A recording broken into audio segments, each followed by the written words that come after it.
Good morning, ladies and gentlemen. This is your first officer from the flight deck. Today we'll be going to Singapore. It will take us 3,000 kilometers and covering a total time of 4 hours and 10 minutes. Thank you for flying with us. Please sit back, relax and enjoy your flight.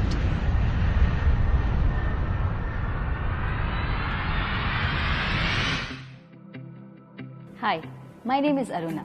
I'm a pilot.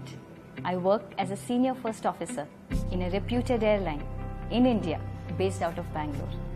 I was born in a Hindu Brahmin family in a small town called Joda. It's near Jamshedpur.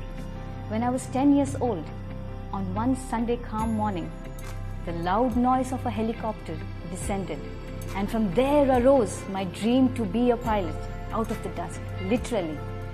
Whenever an airplane would fly over my house, guess what I would do? I would run out to watch it. It was mere joy. From that day, I decided I want to be a pilot. I didn't have enough resources, neither anybody to help me. After finishing my 12th standard, I went to do engineering in a college in Hyderabad. When the seniors found out that I want to be a pilot, I became the joke of the college. They would send people to call the pilot just to rag and make fun. But that didn't deter me. Even though it was intended to put me to shame, I felt it's a matter of great pride that they're calling me a pilot. I didn't have enough resources and I thought, let me join the Air Force.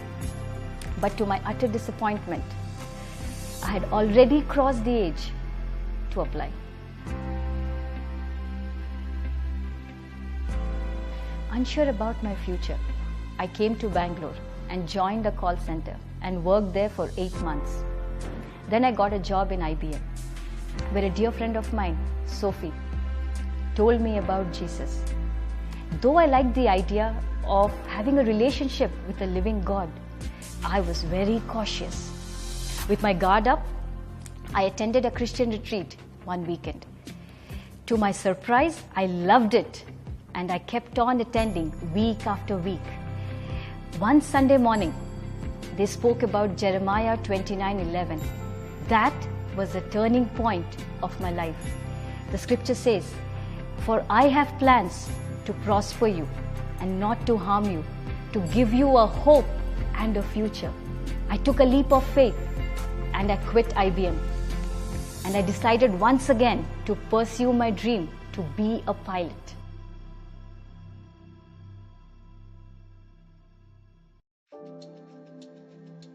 I met many people who helped me and guided me towards my goal. But as I started depending on them, they would stop helping me. Then I realized it is better to trust in the Lord than to trust people. And God has been faithful.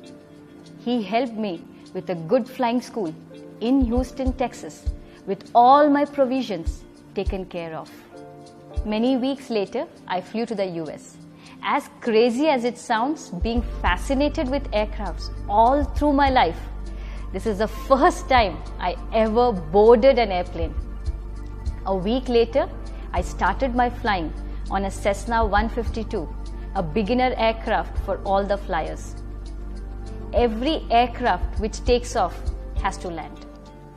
And I would close my eyes every time before landing. This happened over and over again. The academy had to write a report on my file saying too afraid to fly. I was very disappointed with my own performance and also worried as I was wasting all my tuition money on these futile flying hours. Fear started to creep in. And then the Lord reminded me of His scripture, which says, "I have not given you a spirit of fear or timidity, but power, love, and a sound mind." The next day, the dean approached me and inquired me of my shortcomings. He said, "Why don't you change your instructor and fly?" The next flight, I flew with a new instructor, and he said, "I'm fit to fly and land on my own." And lo and behold, I was able to land the aircraft on my own, and that was a big success for me. I returned to India with a commercial license, single and multi-engine rating. I was confident that I have a license, I can get a job, I'm qualified for it, and above all, God is by my side. Who can stop me? But things don't go as planned. At that time, none of the airlines was hiring and the aviation market was completely shut.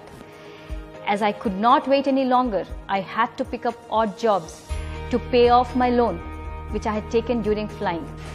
During that time, God taught me that He is not my ATM machine, that I ask and He gives it in my time. I had to learn to wait for His perfect timing because He is always an on-time God. He taught me what worship is all about. He taught me that I need to worship Him for who He is in my life, not what He can do or what He has already done in my life. As 5 years passed by, I was already approaching the age where I would not be eligible anymore to apply for the airlines. Suddenly, a friend of mine called. She said, a reputed airline is going to induct pilots in the near future. Why don't you apply and start preparing? I thought to myself, yes, I should start preparing. And I applied for that exam, which happened 9 months later. And with the help of God's wisdom, I was able to clear the exam among the top 10. And soon, I was given an appointment letter to join as a junior first officer in the reputed airline. I would just like to think this and thank God, for He who has begun a good work is faithful to complete it. After my training, I got placed in Bangalore. I fly the domestic and the international sectors all across the globe. In Bangalore, God gave me a spiritual home, that is Bethel AG Church, Hebar. Under the leadership of Pastor Johnson, I have learned to be a leader and to be excellent in all that I do. And in a short span of time, God promoted me from a junior first officer to a senior first officer. I also learned it is not enough to come week after week on a Sunday to warm the chair. You should be able to serve the Lord. I chose to be a volunteer in the cleaning team of the church. It teaches me to be humble. It gives me immense joy to serve the Lord in and through the church. The aviation industry is very demanding. The world says you need to be tall, rich, and have a lot of connections to get a recommendation to find a job. I had none of these. I had only Jesus. He gave me a dream and He was faithful to fulfill it. For with God, nothing is impossible. So don't give up. I dare you to dream today, for dreams come true through Jesus.